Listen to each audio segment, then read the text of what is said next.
Mga besh, eto ang issue.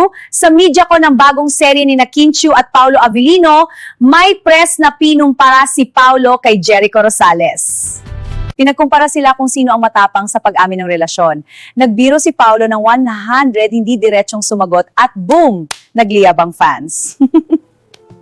Quick lang mga tropa, kung gusto nyo lagi updated sa mga chika, hit subscribe, like, and share. Para cool ka na, supportive ka pa. A message from Pinoy Showbiz Chika.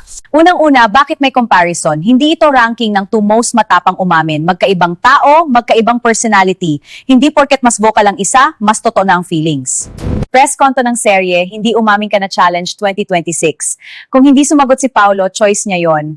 Hindi lahat ng artista obligadong gawing press release ang love life. Yung 100 obvious na biro. Pero bakit parang ginawa pang breaking news? Ate, kung lahat ng joke literal, edi wala ng comedian sa mundo. Simpleng intindihin lang naman yon. Hindi mo kailangang iangat si Jericho para i-pressure si Paulo. Parehong respetadong aktor.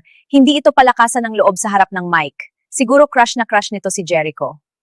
Ang tapang hindi nasusukat sa pag-amin sa presscon. Minsan mas matapang ang marunong mag-set ng boundaries at hindi nagpapadala sa pressure. Minsan ang pag-amin is KSP.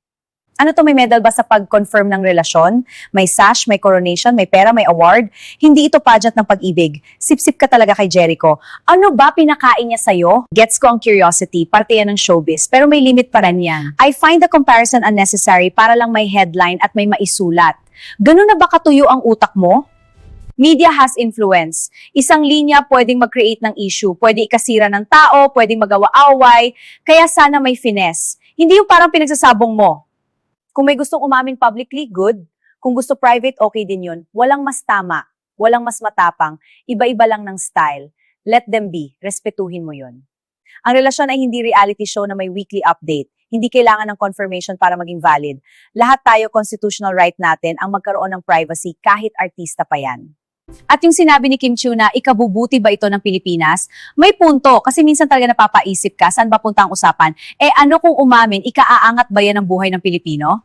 Next time yung focus sa proyekto, i-compare natin acting, hindi ang tapang umamin. Kasi ang tunay na professionalism, yung marunong rumispeto ng boundaries. Basic etiquette lang naman yan eh. Quick lang mga tropa, kung gusto nyo lagi updated sa mga chika, hit subscribe, like, and share. Para cool ka na, supportive ka pa. A message from Pinoy Showbiz Chika.